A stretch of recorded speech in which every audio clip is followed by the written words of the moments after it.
Picture this. A vast, poisonous marsh stretches before you, its murky waters hiding deadly secrets. Above, the sky darkens with thousands of metallic wings. These aren't ordinary birds. Their bronze feathers can slice through armor like knives through butter, and they're hungry for human flesh. This is the nightmare Hercules faces in one of his most ingenious labors. But before we dive into this terrifying encounter, let's understand the world that created such extraordinary tales. Ancient Greece wasn't just one unified nation.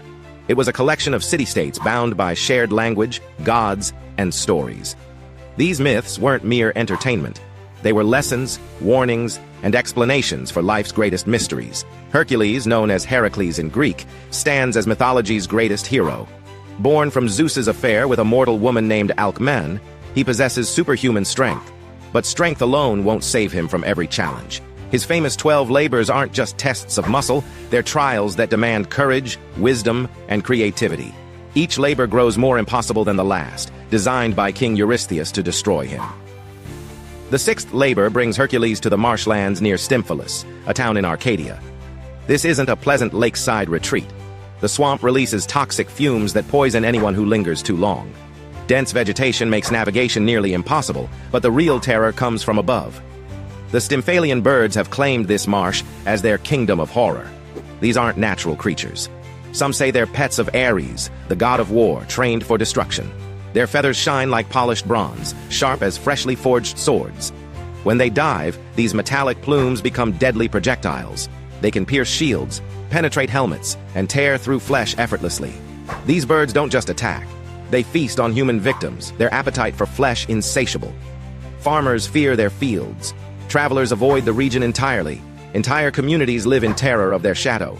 The marsh has become a no-man's land, abandoned to these airborne predators. Hercules arrives and immediately recognizes his dilemma. He can't simply wade into the swamp and fight. The toxic environment would weaken him before any battle begins. The birds won't descend within reach of his club or arrows. They're too intelligent, too cautious. Even his legendary strength means nothing if he can't reach his enemies. For the first time in his labors, brute force offers no solution. Hercules must think differently. He needs strategy, not just power. This moment reveals something crucial about true heroism. The greatest warriors aren't just strong, they're adaptable. Enter Athena, goddess of wisdom and strategic warfare.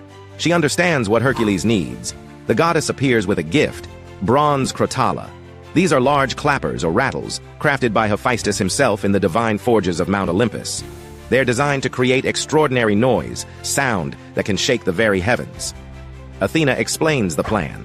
Hercules must climb the mountains surrounding the marsh. From this elevated position, he'll use the crotala to create a thunderous cacophony.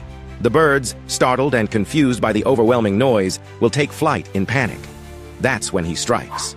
Hercules positions himself strategically on the mountainside. He raises the bronze instruments and crashes them together. The sound explodes across the valley like divine thunder. It echoes off the mountains, amplifies through the marsh, and reverberates endlessly. The noise is deafening, terrifying, impossible to ignore. The effect is immediate and spectacular. Thousands of birds burst from their hiding places in complete chaos. Their metallic wings create their own terrible symphony as they collide and scatter. The sky fills with bronze flashes, a deadly storm of confused predators. Now Hercules demonstrates why he's legendary. As the birds flee in disorganized masses, he draws his bow. Arrow after arrow flies true, each shot guided by years of training. Birds fall from the sky like metallic rain.